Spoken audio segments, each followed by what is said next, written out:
Isaac Ekele prides himself on the details.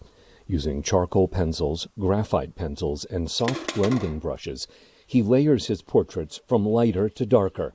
When I'm done having a perfect shade of the picture, then I start adding details, like the hair to be very realistic, the eyes, so that when someone sees it, he will think it's a picture, not a drawing. That's what I want to achieve. Ekele's work is part of a Portrait of a Culture exhibit in the Western U.S. city of Denver that includes fashion and dance. Curator Shanna Shelby says Ekele's skill elevates pencil drawing. Maybe a single portrait of a single person would be very simple, but the way that he does it is just with incredible technique. At home in the Nigerian capital Abuja, Ekele splits his time between personal projects and commissioned portraits. Of his work on exhibit in the United States, he told VOA he is most proud of My Mom's Prayer. The prayers my mom gives me and all that, her encouragement ever since I lost my dad, and her sincere wishes for me to become something, great in future. Through her prayers and, support and backings, I've been able to, develop this determination. The struggle came from children he saw in the market.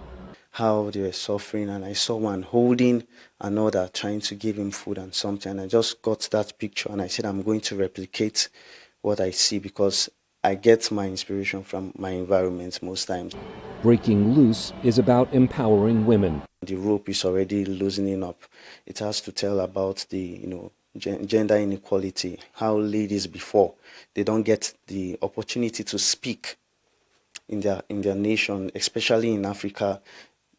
Most times ladies are being kept quiet. They don't want them to participate.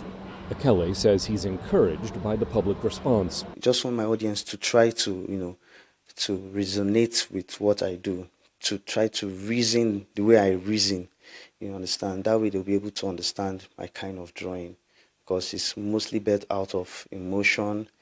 In Denver, curator Shelby says it's emotion and effort that set Ekele apart. Sometimes we got caught up with time, right? Like maybe it takes too long to create that portrait. But the respect that I give Isaac is that he spends that time and he finishes the portrait, and they are personal to him, and the way that he makes them personal makes it personal to us too. And so we relate to that very deeply. Ekele's work is on display in the Colorado Capitol through the end of August. Scott Stearns, VOA News, Denver.